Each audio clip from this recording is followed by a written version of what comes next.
Mate, this is just impossible. I get to the very end, yeah. Dead. And tell these dickheads in the embassy to just give me simple sentences. I mean, I've said this before. And tell that bloody interpreter. This f***ing language. He just complicates it so much, you know? Tell them to cancel this meeting at 6 o'clock, will you? I don't have the f***ing patience to do it. Is this a f***ing Chinese interpreter up there? When things go wrong, you get frustrated, but it was frustration at me, frankly.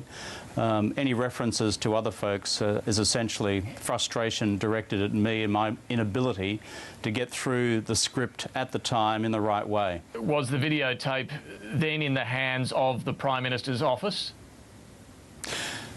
Look, I'm unclear on all that. Normally these things go from the Prime Minister's office and I presume for some sort of archival storage into the Prime Minister's department or some other government agency. I'm not exactly sure. These sort of edited offtakes we always assume are just destroyed at the time. Obviously these either seem to have found their way into some archival storage somewhere in the PMO or into a government department. The bottom line is I think you do learn, and what I've tried to learn from all of that is do less in a given working day rather than trying to do everything. I think that's an important principle for everybody. I think it's also important to delegate more and be sort of happy and contented about that. And on top of that, most importantly, consult more broadly as well.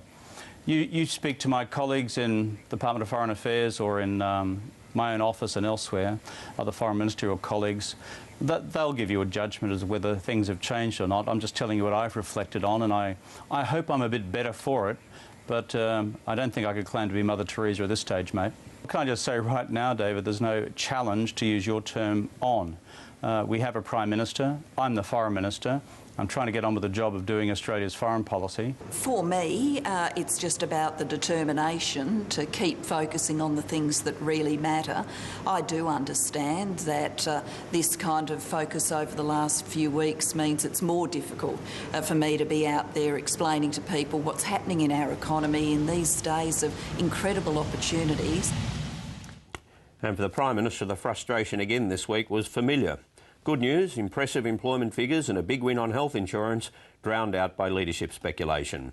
The spark this time, the Four Corners program, starring the Prime Minister herself.